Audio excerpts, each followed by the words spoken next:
Bismillahirrahmanirrahim. Alhamdulillah wassalatu wassalamu ala Rasulillah wa sahbihi wa mawalah. Rabbi shrah li sadri wa yassir li amri wahlul 'uqdatam min lisani yafqahu qawli, amma ba'du. Hadirin jamaah salat maghrib yang insyaallah dimuliakan oleh Allah Subhanahu wa taala. Intinya kita merasakan panjatkan rasa puji syukur kita kepada kehadirat Allah Subhanahu wa taala karena kesempatannya lah kita pada malam hari ini. Alhamdulillah masih diberikan kesempatan untuk melaksanakan sholat maghrib berjamaah yang juga insya Allah akan dilanjutkan dengan ibadah sholat isya. Kita berharap memohon kepada Allah Subhanahu Wa Taala semoga apa yang kita ikhtiarkan, apa yang kita kerjakan senantiasa menjadikan nilai ibadah di hadapan Allah Subhanahu Wa Taala. Amin ya rabbal alamin. Kita juga memohon ampun kepada Allah atas segala khilafan kita, baik yang kita sengaja maupun tidak sengaja kita lakukan. Semoga Allah senantiasa berkenan untuk diampuni. Amin ya rabbal alamin. Salawat serta salam marilah kita junjungkan kepada Habibana wa Nabiyana Muhammad sallallahu alaihi wasallam, kepada para keluarganya, para sahabatnya, para pengikutnya, juga kita selaku umatnya akhir zaman nanti. Amin ya rabbal alamin. Hadirin jamaah salat maghrib yang dimuliakan oleh Allah Subhanahu wa taala, untuk memulai kegiatan pengajian kita pada malam hari ini, mari kita niatkan untuk beriktikaf di masjid sampai dengan menjelang isya. Dan juga kita membacakan basmalah bersama-sama. Bismillahirrahmanirrahim. Selanjutnya insyaallah akan tilawah Al-Quran akan dibacakan oleh Bapak Ustadz Asep Surahman. Kepada Bapak Ustadz Asep disilahkan.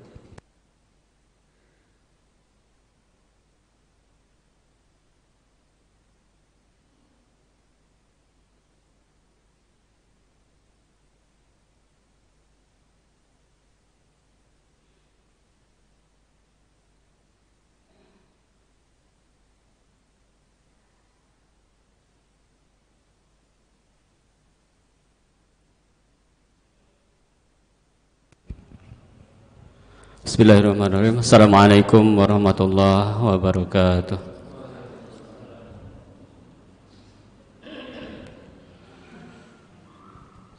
A'udzu billahi minasy syaithanir rajim.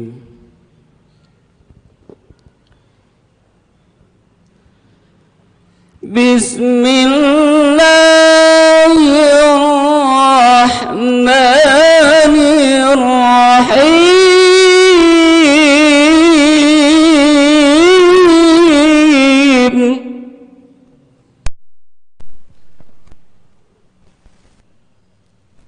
Summa innakum ayyuhad-dallunal mukadzibun lakiluna min syajarin min zakum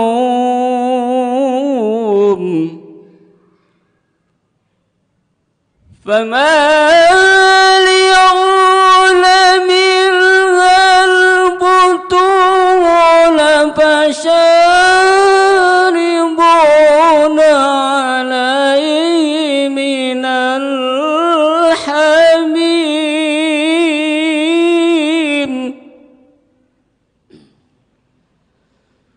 fasharibuna surbal him. Sadaqallahul adzim. Assalamualaikum warahmatullahi wabarakatuh. Alhamdulillahirrabbilalamin. Terima kasih kepada Pak Ustadz Asep Surahman yang telah membacakan tilawah Al-Quran. Semoga Pak Ustadz Asep mendapatkan pahala khususnya dan juga umumnya bagi kita semua yang mendengarkannya. Amin ya rabbal alamin. Selanjutnya pengajian malam hari ini insyaallah akan disampaikan tausiah ataupun ceramah oleh Saudara Gifar. Pada Saudara Gifar disilakan.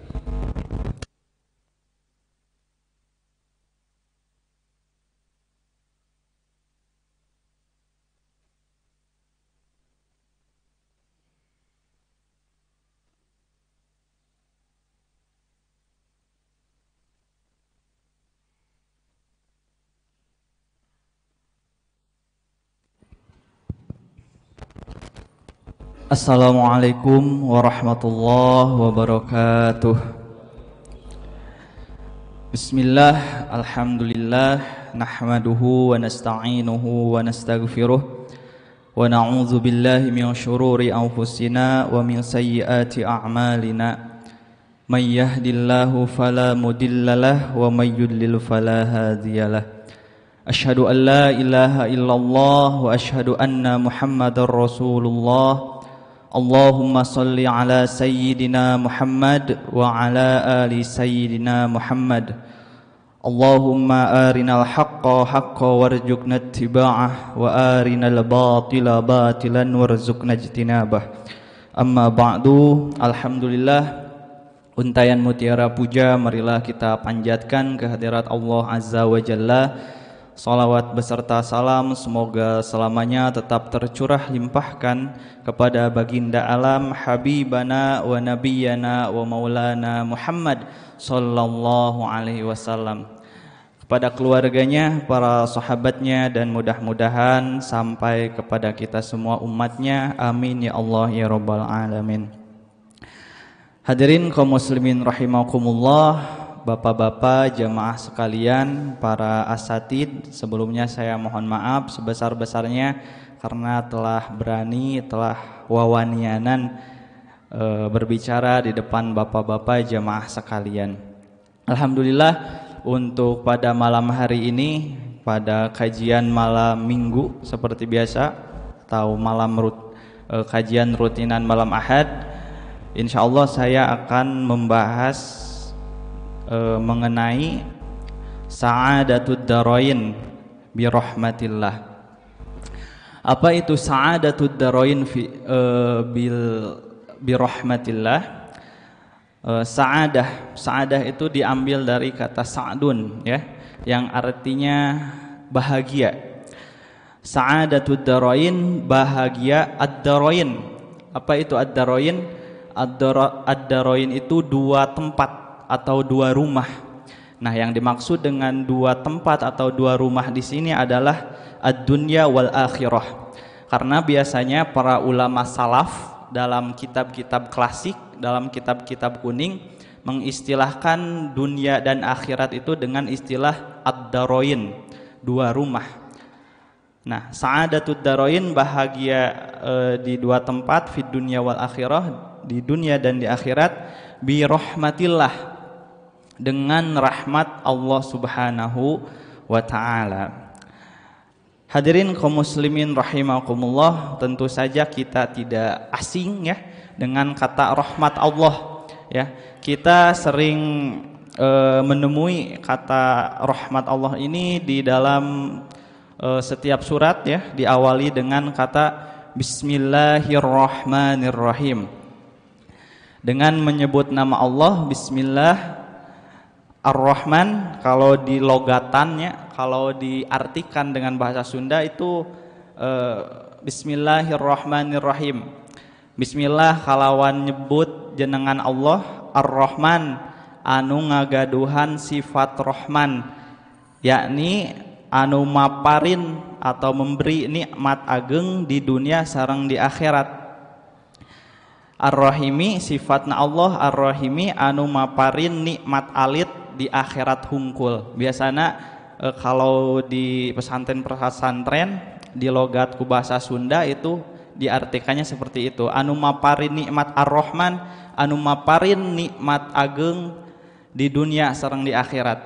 Maksudnya itu Allah Subhanahu wa taala memberikan nikmat yang besar, ya, nikmat yang besar, dan yang merasakan nikmatnya itu untuk seluruh makhluk, ya, di dunia dan di akhirat. Nah, baik itu orang yang Islam, orang non muslim, ataupun makhluk Allah yang lainnya, itu Ar-Rahman diartikannya itu. Jadi diartikan sebagai yang memberi nikmat ageng, memberi nikmat yang besar. Ar-Rahimi yang maparin nikmat alit atau nikmat alit. Itu kenapa diartikan seperti itu? Karena Ar-Rahimnya Allah oleh para ulama dimaknai dengan Allah Subhanahu wa taala memberikan nikmat dan yang merasakan nikmatnya itu hanya sebagian kecil saja, yakni ahli surga ya. Kalau di akhirat, kalau ahli neraka mendapat siksa. Nah, terlepas dari pemaknaan Ar-Rahman dan Ar-Rahim, nah rahmat Allah ini sebenarnya dimustaq dari kata apa atau diambil dari kata apa? Nah, para ulama ahli nahwu dan ahli sorob ya, baik itu ulama Basroh ataupun ulama yang lainnya, itu berbeda pendapat. Nah, kita ambil saja pendapat yang paling masyhur bahwa rahmat Allah ini, rahmat itu diambil atau dimustaq dari kata rahima ya, fi'il madi sulasi mujarrad bab keempat, wazan fa'ila yaf'alu fi'lan fahuwa fa'ilun, mauzun rahima yarhamu, rihman rahman rahmatan, masdarnya itu fahuwa rahimun. Nah, ini sedikit kita bahas kenapa isim fa'ilnya itu rahimun, sebenarnya bukan rahimun ya, tapi rahimun yang artinya yang penyayang. Nah, kenapa menjadi rahimun, menjadi rahmat nantinya? Karena dari fi'il, karena dari isim fa'il ini nantinya akan ditarik ke dalam segat lil mubalaghah, namanya segat lil mubalaghah yang wazannya itu fa'ilun. Jadi ketika rahimun isim fa'il ditarik ke segat mubalaghah, berarti menjadi yang tadinya rahimun menjadi rahimun, yang tadinya artinya yang penyayang, karena dibawa ke dalam segat al-mubalaghah menjadi yang maha anu kacida nyaahan, yang maha penyayang. Rata-rata dalam nama-nama Asmaul Husna itu isim fa'ilnya ditarik ke segat lil mubalaghah biasanya. Nah, jadi Allah Subhanahu wa taala hadirin bukan hanya penyayang, tapi yang maha penyayang. Nah, bagaimana cara kita untuk mendapatkan rahmat Allah Subhanahu wa taala ini? Dalam banyak keterangan diterangkan, dalam hadis ya banyak disebutkan, irhamu man fil ardi yarhamukum man fis sama. Sayangilah orang-orang yang berada di dunia, maka kau akan disayang oleh apa-apa yang ada di langit. Ada juga keterangan innama rahmatallahi lirruhama. Sesungguhnya rahmat Allah itu, kasih sayang Allah itu hanyalah untuk orang-orang yang penyayang ya. Maka kita harus menjadi orang yang penyayang. Tetapi hadirin kaum muslimin rahimakumullah, fenomena pada saat ini sangat mengejutkan sekali ya. Kita melihat orang-orang pada hari ini berlomba-lomba untuk menjatuhkan satu sama lain, baik itu antar individu dengan individu, kelompok dengan kelompok ya, bangsa antar bangsa, ataupun antar negara, saling menjatuhkan satu sama lain, saling berselisih. Kita tahu bahwa isu hangat pada hari ini, semua orang tentunya sudah tahu ya, mengenai problem atau perseteruan antara Turki, Rusia dan Ukraina yang dibantu oleh NATO ya. Yang pada kabar terakhir katanya NATO juga akan meninggalkan Ukraina sepertinya, dengan membawa isu-isu peperangan, dengan membawa isu-isu agresi militer ya, menurunkan ribuan tank baja, menerbangkan ribuan pesawat tempur untuk meratakan, untuk meluluh lantahkan musuhnya. Padahal hadirin kaum muslimin rahimakumullah, jika kita tinjau, jika kita lihat dari perspektif ukhuwah atau perspektif persaudaraan, sebenarnya kita semua adalah saudara, yang sejatinya saudara haruslah saling menyayangi, saling melindungi, dan saling mengasihi ya. Karena perspektif persaudaraan ini dalam masyhur dibagi oleh para ulama ke dalam Ya, yang pertama ada ukhuwah Islamiyah. Yang kedua adalah ada ukhuwah wataniyah, dan yang ketiga ada ukhuwah basyariyah atau ukhuwah insaniyah. Ukhuwah Islamiyah, jamaah al-muhajirin adalah saudara dengan jamaah yang lainnya. Kita bersaudara dengan muslim yang lainnya, itu adalah ukhuwah Islamiyah. Kemudian yang kedua ada ukhuwah wataniyah, persaudaraan setanah air, ya. Kita bersaudara dengan teman kita yang berada di Sabang. Kita bersaudara dengan teman kita yang ada di Merauke. Kita bersaudara dengan teman-teman kita yang berada di Papua. Nah, itu disebut dengan ukhuwah wataniyah. Kemudian yang ketiga, ada yang disebut dengan ukhuwah basyariyah atau ukhuwah insaniyah, persaudaraan sesama manusia. Jamaah al-muhajirin bersaudara dengan orang yang berada di Ukraina. Jamaah al-muhajirin bersaudara dengan jamaah yang berada di Rusia dan negara-negara lainnya, di negara Zimbabwe, negara Norwegia dan lain sebagainya. Kita saudara semuanya. Maka tidak ada alasan untuk kita tidak saling menyayangi, ya. Atau tidak ada alasan untuk kita saling berselisih, ya, tidak ada. Kita sejatinya adalah saudara dan harus saling menyayangi satu dengan yang lainnya. Kalau kita terjadi perselisihan, bahkan terjadi peperangan, maka tidak ada rahmat di sana, tidak ada kasih sayang di sana. Dan namanya berselisih ataupun perang, ya, yang menang menjadi arang, yang menang menjadi arang, yang kalah menjadi abu, atau sebaliknya, yang kalah menjadi abu, yang menang menjadi arang. Nah, kalau dalam qasidah-qasidah zaman dahulu itu sering dendangkan, ya, banyak yang cinta damai tapi perang semakin ramai, bingung ku memikirkan. Nah, dulu bingungnya ketika rilis itu ada dua, bingung ku memikirkan. Karena sekarang sudah berbeda zamannya, maka kebingungannya tambah jadi bingung ku memikirnya. Nah, hadirin kaum muslimin rahimakumullah, tentu saja kasih sayang ini dapat hilang dan terkikis, ya. Banyak sekali penyebab kasih sayang atau rahmat itu terkikis sampai hilang, ya. Salah satunya dari penyebab hilangnya dan terkikisnya rasa kasih sayang atau rahmat itu bisa dikarenakan perbedaan. Biasanya ini, ya, yang sering kali terjadi, ini dikarenakan masalah perbedaan, di mana tentang masalah perbedaan ini akan menjadi sebuah problem, akan menjadi suatu perselisihan ketika kita gagal faham dan tidak memahami secara utuh makna dari perbedaan tersebut, ya. Kita tidak paham betul, tidak paham dengan benar tentang makna dari sebuah perbedaan, ya.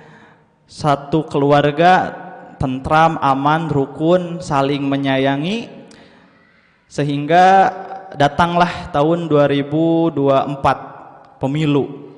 Beda pilihan, beda partai politik ribut, beda ormas ribut dan lain sebagainya.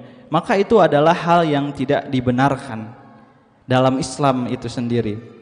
Bahkan perbedaan adalah sesuatu yang lumrah sebenarnya, sesuatu yang sangat biasa.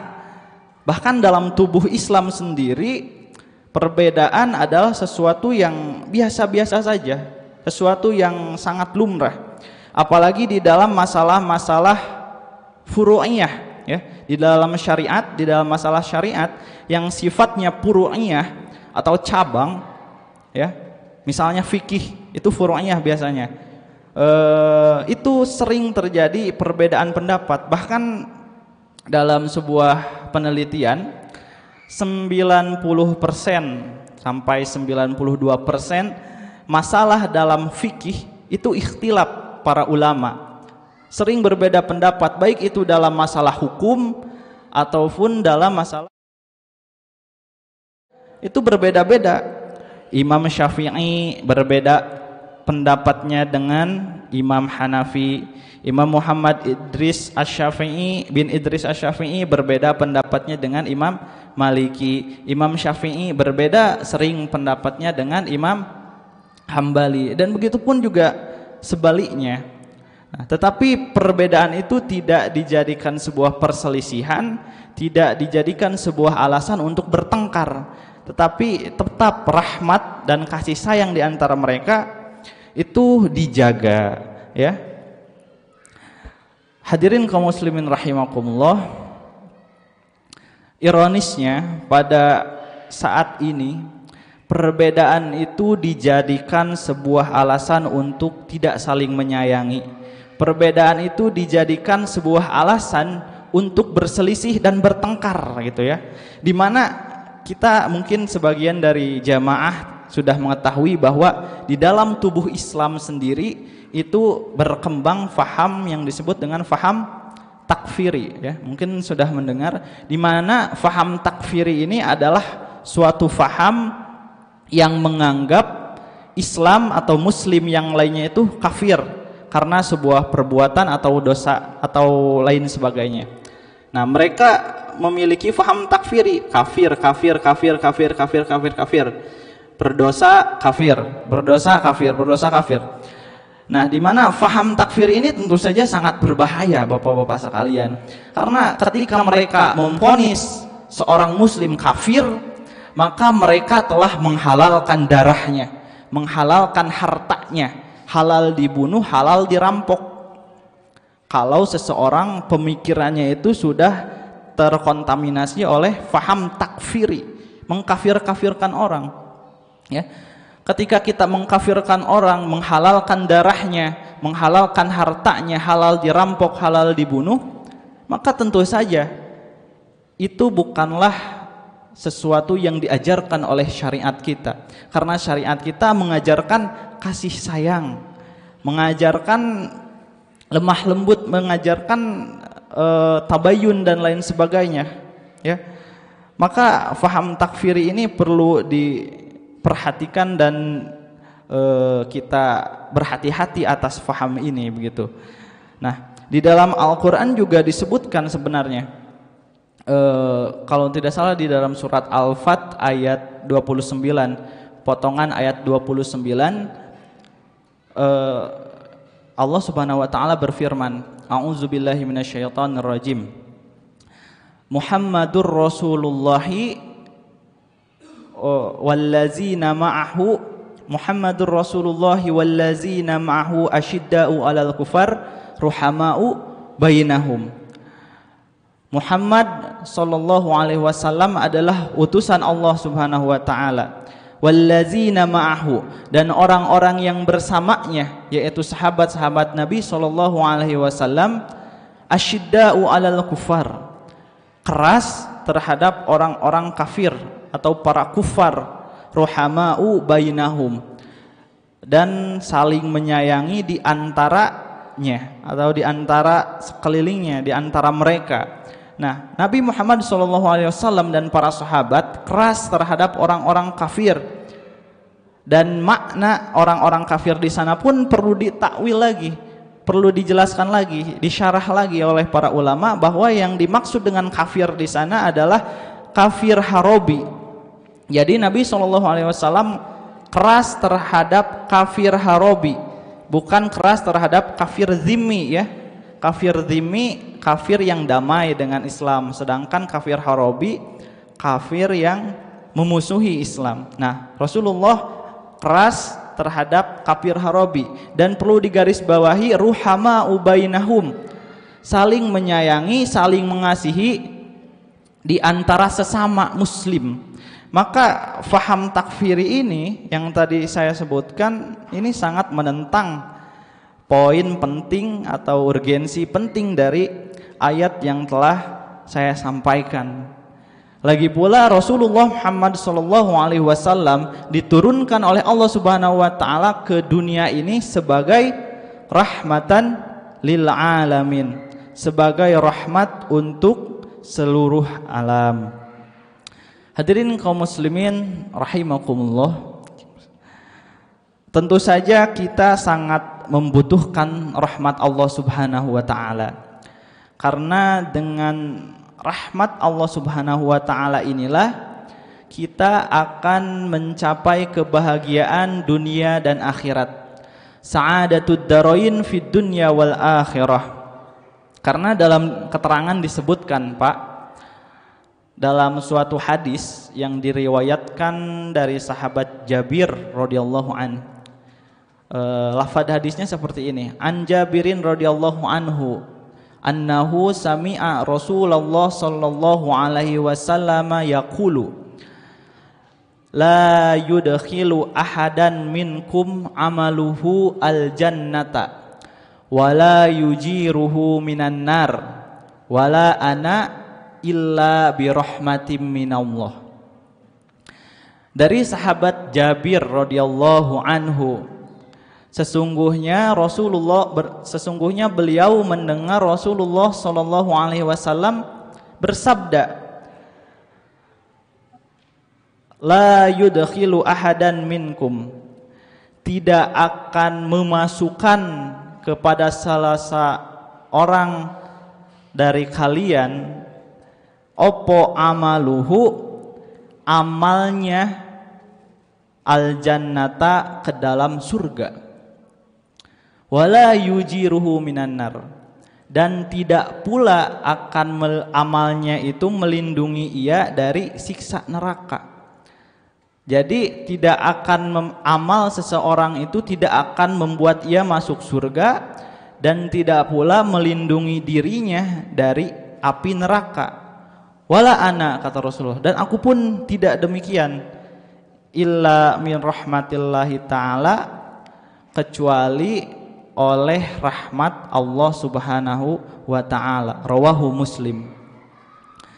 Nah, jadi hadirin kaum muslimin, sebagaimana yang mungkin sebagian dari jemaah di sini sudah mengetahui tentang keterangan tersebut, bahwa kita masuk ke dalam surganya Allah Subhanahu wa ta'ala itu bukan dengan amal kita.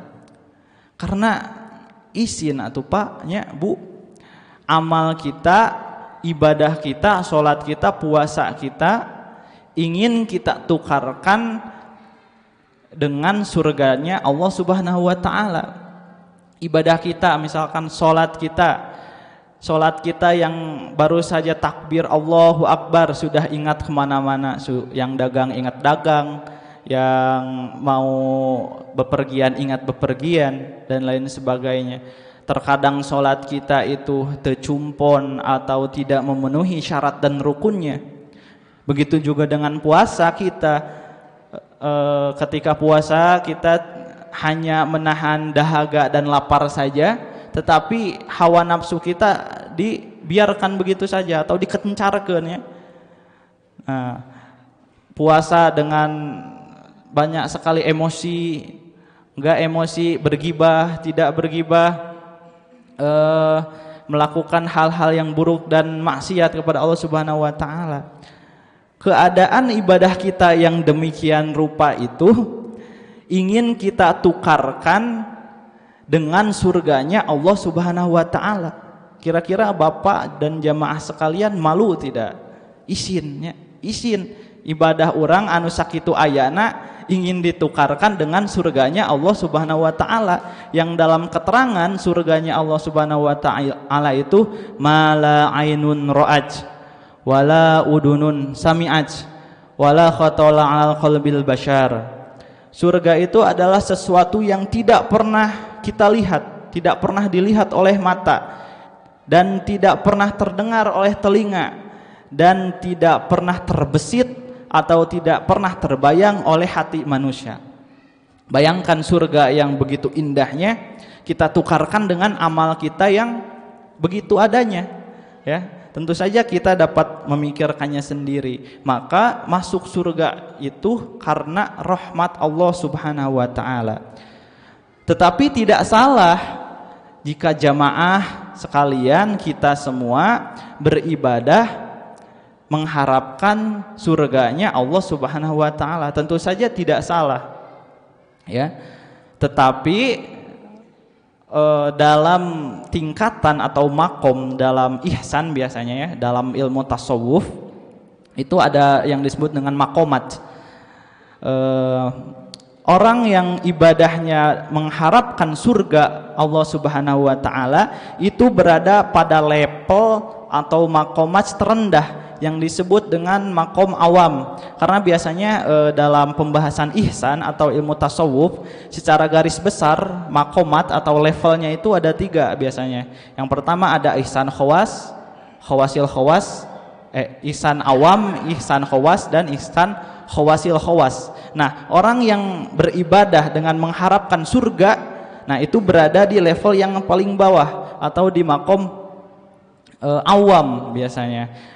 Berbeda ceritanya ketika orang yang telah mencapai makomat yang tinggi, mencapai level tinggi ketika beribadah, misalnya berada di level mahabbah misalnya, level kecintaan seperti yang masyhur kita ketahui yang berada di level mahabbah atau makomat kecintaan itu adalah Sayyidah Siti Robiah Al-Adawiyah. Maka ketika beribadah beliau tidak membicarakan surga dan neraka lagi, tidak.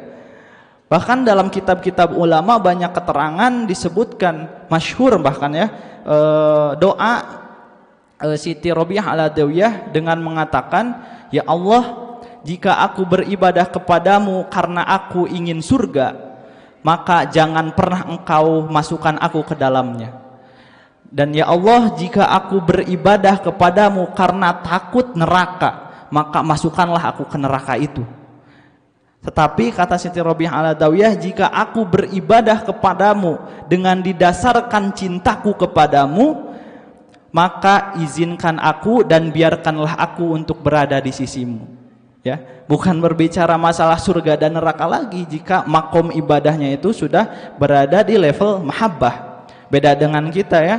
Kita mah ya Allah surga Firdaus, ya Allah surga dan lain sebagainya. Ya Allah, Allahumma ij'alni min ahli jannatika jannatin na'im. Allahumma ij'alna minal ulama'il amilin al mukhlisin. Allahumma ij'alna minan nabiyyin dan lain sebagainya. Waj'alna min ahli jannatika jannatin na'im. Kita meminta surga dan sebagainya. Tetapi Siti Robiah beda. Ya Allah, kalau aku mau surga, jangan berikan aku surga. Kalau aku beribadah kepadamu karena takut neraka, masukkan aku ke neraka. Tapi jika aku beribadah kepadamu karena cinta,